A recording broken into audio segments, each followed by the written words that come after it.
All right, let's dive into Hideki and Mayumi's grilled mackerel radio. Ooh, sounds fishy. Well, not really. It's this Japanese radio show. Okay. And they talk about all sorts of things, Hmm. like from coffee to karaoke, but always with these like insightful observations on life. Interesting. Yeah, and in this one episode, they really got me thinking about this whole idea of harmony. Harmony. Yeah, like how we find it, both Oh, personally and in our connections with other people. I see. And it was really cool how they use these everyday experiences as a jumping off point. Like what? Well, they talk about karaoke, which they both seem to love. Karaoke, right? Yeah, Hideki even mentioned going solo karaoke these days. Wow. But they both talked about how it's a great way to just de-stress and, improve their singing. Makes sense. But then Mayumi said something that I never would have thought of. What's that? She actually stretches while she sings. Stretches. Yeah, can you imagine?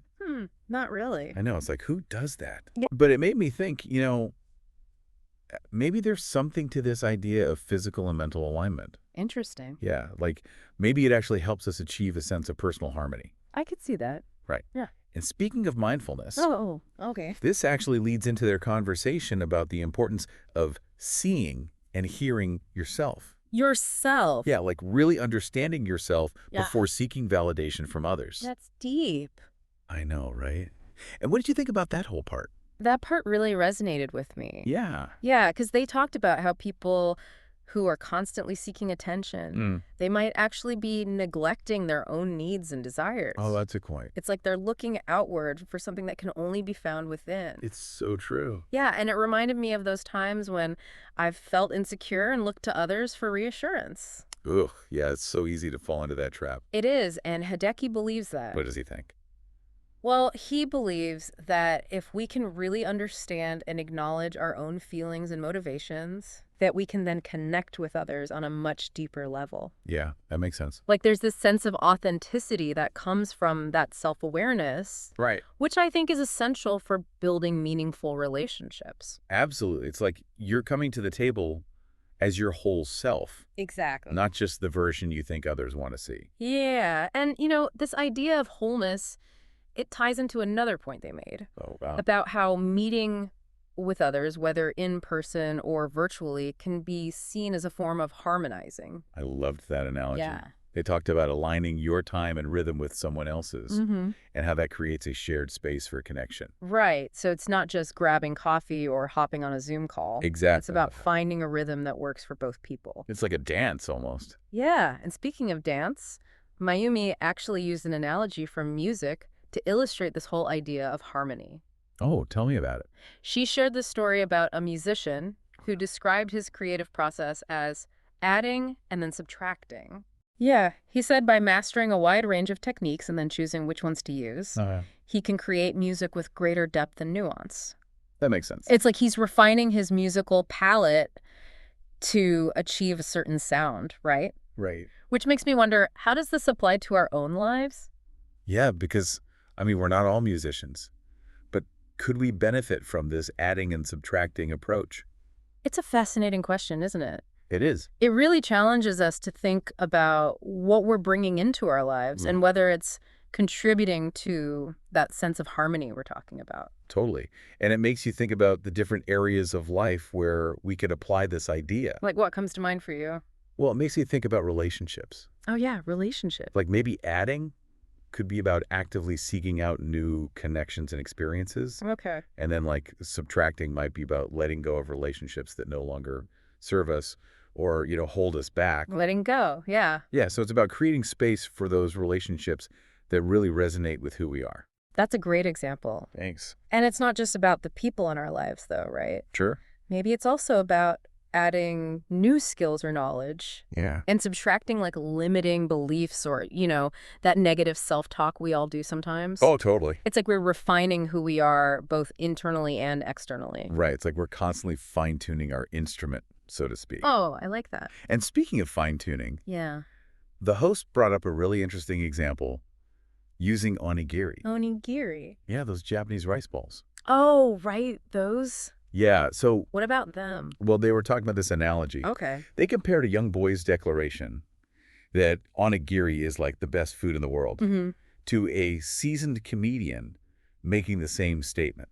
Okay, I see where you're going with this. Yeah, and while they both might express the same sentiment, there's like this depth to the comedian's statement Right. that the voice just simply doesn't have. Because the comedian has experienced so much more in life. Exactly. Like they've tasted all the flavors, so to speak. Yeah, and still find this like simple joy in something as, basic as an onigiri. It's like how our tastes in music often change as we get older. Oh, yeah, totally. What we might have considered cool or exciting in our youth might later seem simplistic or even like grating. It's true. But as we experience more of life, our appreciation for subtlety and nuance just deepens. That's such a great point. Thanks. It's like our palette for life expands as we gather more experiences. Mm-hmm. And the simple things, those things we might have taken for granted, Right. start to resonate on a whole new level. It makes me wonder what simple things have taken on new meaning for you as you've gone through life. That's a good question. Yeah. It's funny you should ask that. Yeah. For me, it's nature. Nature. Yeah, like when I was younger, I enjoyed hiking and being outdoors. Mm-hmm. But it wasn't until later in life that I truly began to appreciate the, intricate beauty and quiet power of the natural world. That's beautiful. It's like I needed a certain amount of life experience to fully grasp its significance. And it circles back to what we were discussing earlier about adding and subtracting, right? Yeah. Like perhaps as we go through life and experience a wider range of emotions, relationships, and challenges, Yeah, our appreciation for the simple things just deepens. definitely. It's like we're stripping away the superfluous to get to the heart of what truly matters. And maybe that's what cultivating harmony is all about. Yeah. What do you think?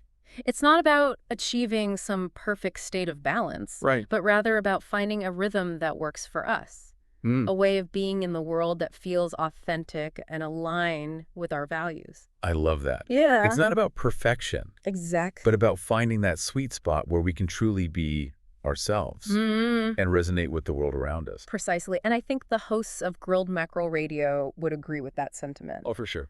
They seem to embrace this idea of embracing the full spectrum of life, the good and the bad, the simple and the complex. It's Definitely. all part of the journey. It really is. And this has been such an insightful conversation. I agree. Who knew a radio show about grilled mackerel could spark such profound reflections on life, harmony, and personal growth? It's amazing how inspiration can be found in the most unexpected places. So true. And as we wrap up this deep dive, I want to leave you with one final thought inspired by the episode. Okay, shoot. The hosts touched on how self-awareness plays a vital role in building stronger relationships. Right. They talked about how seeing and hearing ourselves allows us to connect with others with more empathy and understanding. Absolutely. Like that self-awareness becomes the foundation for creating harmony, not just within ourselves, but also in our interactions with others. Yeah, it's like when we approach relationships from that place of genuine self-understanding, we're better equipped to find that shared rhythm, Right. that harmony that the hosts were talking about. It's like we're each bringing our own unique instrument to the orchestra of life. I love that. And through self-awareness, we learn to play it in a way that complements the other instruments around us. It makes me wonder, though, if we think of our lives as a composition, Oh. what kind of music are we creating? Oh, wow. Is it harmonious and uplifting, or is it a bit more chaotic and dissonant? That's a really powerful question to consider. It is, isn't it? I think the hosts of Grilled Mackerel Radio would encourage us to embrace the full spectrum of our musical experience. That makes sense. The highs and lows, the moments of perfect harmony, and the times when things feel a bit off-key. Right. It's all part of what makes our personal symphony so unique and meaningful. It reminds me of that idea we discussed earlier, the adding and subtracting approach to life.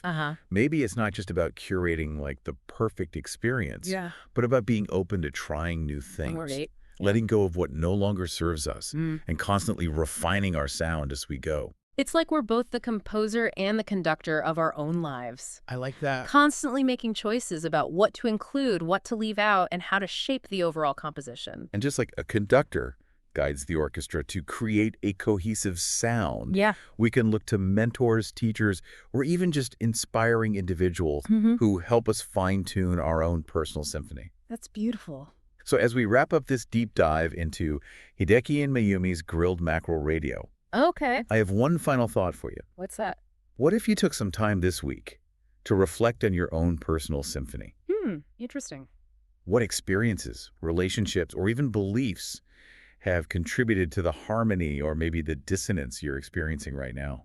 That's a great question. And what might you add or subtract moving forward to create a richer, more resonant melody in your life? That's a wonderful invitation to reflect and, maybe even experiment a bit. Totally. Remember, the journey to harmony is an ongoing one. Yeah, really is. And it starts with the willingness to listen, to learn, and to create a sound that truly reflects the best version of yourself. So until next time, keep listening, keep learning, and keep creating the music of your life. That's right.